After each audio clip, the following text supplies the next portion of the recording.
Hey y'all, a lot of y'all be reading the word of God and y'all be saying God is boring. I'm trying to figure out, how is God boring? He literally allowed certain people to die in a trap. One person to die in a trap. He told everybody else step back. That one person died. He literally opened up the ground and swallowed up Miriam and that other man because he kept going back talking like he was crazy about Moses and to Moses and Aaron. So he was like, yeah, we got off with his head. God literally allowed Joshua to lead the Israelites through all these wars and through all these famines and all of these destitute situations. How was God born? God keeps the sky, the stars in the sky. How is he born? He keeps the waters at bay. How is he born? He keeps a beast where it belongs until the appropriate time for it to come and devour you. How is he born? Y'all boring. Y'all do the same thing all day, every day. You're boring. God don't change. But how can he not change and he's still not boring? Because he gives everybody an individual humanistic experience. So the fact that everybody has their own free will and you do what you want to do with your own time makes him unboring. How? Because he handles all of his children individually, uniquely, creatively different.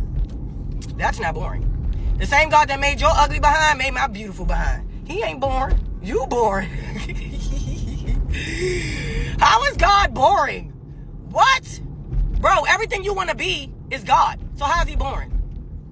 You want to be a singer. God gave you he gave you lungs. He gave you pitches. He gave us different tones. That means you want to be God. You want to be like God.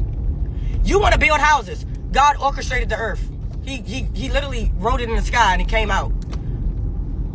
You want to be God. You want to be like an architect. You want to be like God.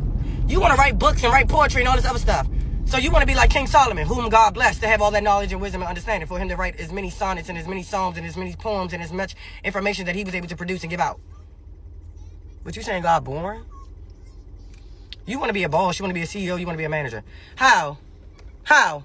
You take 5 seconds to tell me how he boring, and I'll read you for filth and let you know how boring you are. Everything you want to be because God put it in you to want to be that. And he put parameters so that you wouldn't want to be anything else but that. So you go out here and you do things that bring you misery because you can't do the one thing God put in you for you to do because you haven't figured it out. Why? Because God is the best and you got to go to him to get it. Ooh. Not you want to be the big homie. You can't even be the big homie because you outside the club and can't even get in. OMGiggity. You're boring. You're boring. You eat the same 6 meats. You're boring. You don't travel. You have no passport. You're boring. God created a whole earth and all you do is stay in one spot. You're boring. I'm on my way to Omaha, Nebraska. What you mean boring? My God ain't boring. My God will take you all around this world if you allow him to. He'll allow you to travel in many nations and many destinations and many countries. He will have you traveling all over the place. But he's boring? No, you're boring. And it shows. Because you don't understand the word of God. You haven't asked him for understanding and knowledge so that you can understand the word of God.